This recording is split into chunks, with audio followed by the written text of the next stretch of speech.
Bienvenue dans votre chaîne. Aujourd'hui, on plonge dans un exercice de mathématiques.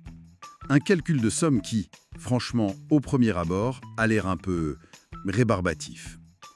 On doit calculer S égale 1 sur 1 plus racine de 2, plus 1 sur racine de 2 plus racine de 3, plus, et ça continue comme ça, plus 1 sur racine 99 plus racine de 100. Et on a le choix. A est égal 10, B est égal 9, C est égal 8, ou D, autre chose. L'objectif, c'est de comprendre comment on s'y prend et bien sûr, trouver la bonne réponse. Parce que là, comme ça, additionner toutes ces fractions avec les racines carrées, c'est pas évident. Oui, c'est vrai que l'écriture est un peu longue. On peut déjà la rendre plus compacte, non? Avec la notation sigma. Le symbole sigma qui veut juste dire on fait la somme. Ici, on somme quoi? Des termes qui ont tous la même forme, 1 sur racine de k plus racine de k plus 1.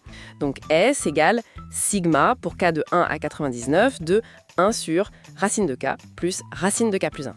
Face à un truc qui a l'air compliqué, c'est de simplifier le terme général. Comment on fait ça avec ces racines en bas? Il y a une technique très classique, utiliser l'expression conjuguée. L'astuce, c'est de multiplier en haut et en bas par cette expression conjuguée. Et ça doit te rappeler quelque chose. A plus B, A moins B. L'identité remarquable. Égale A carré moins B carré. Et le carré d'une racine carrée, ça s'annule. Ça donne...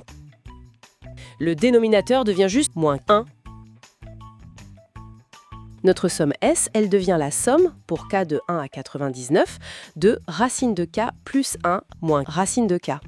Et là, on tombe sur un autre truc intéressant, une structure qu'on appelle une somme télescopique. Télescopique. Racine de 2, racine de 1. Racine de 3, racine de 2. Et ainsi de suite. Racine de 100, racine de 99. Et maintenant, on additionne tout ça. Oui, En fait, on dirait que tout ce qui est au milieu disparaît. c'est exactement ça. C'est ça le phénomène télescopique. Chaque terme positif, sauf le tout dernier, est annulé par le terme négatif qui vient juste après. Ça se télescope.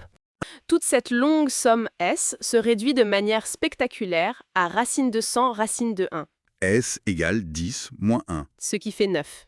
Donc la bonne réponse au QCM, c'était la B, S égale 9. Ok, si on récapitule vite fait. Les points clés, c'était identifier le terme général, le simplifier à fond avec l'astuce du conjugué, Oui, pour faire sauter les racines du dénominateur. et ensuite reconnaître la structure télescopique, où tout s'annule, sauf le début et la fin. Exactement.